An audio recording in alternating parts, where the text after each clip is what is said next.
خانہ کعبہ پر نظر پڑے تو کتنی دعائیں مانگیں؟ خانہ کعبہ پر جب پہلی نظر پڑتی ہے تو جو دعا مانگی جاتی ہے وہ قبول ہوتی ہے. تو کیا کوئی ایک دعا مانگی جائے یا بہت ساری دعائیں مانگ سکتے ہیں؟ ام عبداللہ دیکھیں، دعائیں تو زیادہ مانگی جائیں تو اللہ خوش ہوتے ہیں. وقال ربکم ادعونی استجب لکم ان الذین یستکبرون عن عبادتی سیدخلون جہنم داخرین، کہ جو لوگ میری دعا سے، مجھے پکارنے سے تکبر سے کام لیتے ہیں وہ جہنم میں جائیں گے. تو جتنی دعا مانگ سکتے ہیں مانگیں، اس میں تکبر نہیں کرنا چاہیے. ہاں، تھکاوٹ ہو، سستی ہو رہی ہے، وہ ایک الگ بات ہے. تو اور خاص طور پر بیت اللہ پر جب پہلی نظر پڑتی ہے تو دعائیں قبول ہوتی ہیں. لیکن یہ بات یاد رکھیں، لوگ اس میں بہت ہی وہمی سے ہو جاتے ہیں. وہ سر نیچے کر کے جا رہے ہوتے ہیں، جب پہلی دفعہ جب عمرہ کرنے جا رہے ہوتے ہیں نا، تو وہ سر نیچے کر کے پہلی دفعہ یا دوسری دفعہ یا تیسری دفعہ جب بھی سر نیچے کر کے جا رہے ہوتے ہیں، تاکہ جب قریب پہنچ کے ہم نظر پڑے گی نا تو اس وقت ہم دعا مانگیں گے.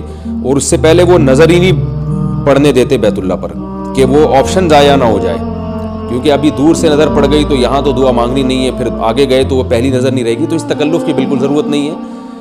جب آپ نے حرم میں داخل ہوئے ہیں اور بیت اللہ پہ نظر پڑ بھی گئی تو کوئی حرج نہیں ہے، آپ قریب چلے جائیں بیت اللہ کے. تو وہ دوسری تیسری چوتھی نظر بھی پہلی نظر ہی کہلائے گی. یعنی کنٹینیو جب آپ ایک کام کر رہے ہیں، بیت اللہ کے قریب ہو رہے ہیں، تو اس دوران جتنی نظریں بیت اللہ پہ پڑیں گی وہ پہلی نظر ہی کہلائے گی. یعنی پہلی کا یہ مطلب نہیں ہوتا کہ بس جب ایک دفعہ پڑ گئی نظر تو اب آپ نے وہیں بریک لگا کے دعا مانگنی ہے. بعض وہاں کھڑے ہونے کی جگہ نہیں ہوتی. تو اس لیے آپ کی نظر پڑ بھی جائے تو کوئی بات نہیں، آپ کنٹینیو چلتے رہیں اور طواف شروع کرنے سے پہلے ہاتھ اٹھا کے دعا مانگیں تو انشاءاللہ وہ دعائیں قبول کرے گا اللہ تعالیٰ. اور جتنی زیادہ دعائیں مانگیں اتنا اچھا ہے. ہم نے تو اہل اللہ کے ساتھ، بعض بزرگوں کے ساتھ سفر کیا ہے حج کا اور عمرے کا، تو وہ تو کئی بہت دیر تک دعا مانگتے تھے. یعنی ایک عام آدمی کے لیے اتنی دیر کھڑا رہنا ممکن نہیں ہوتا. تو جو دعاؤں پہ حریص ہیں وہ تو ایسا موقع ضائع نہیں ہونے دیتے.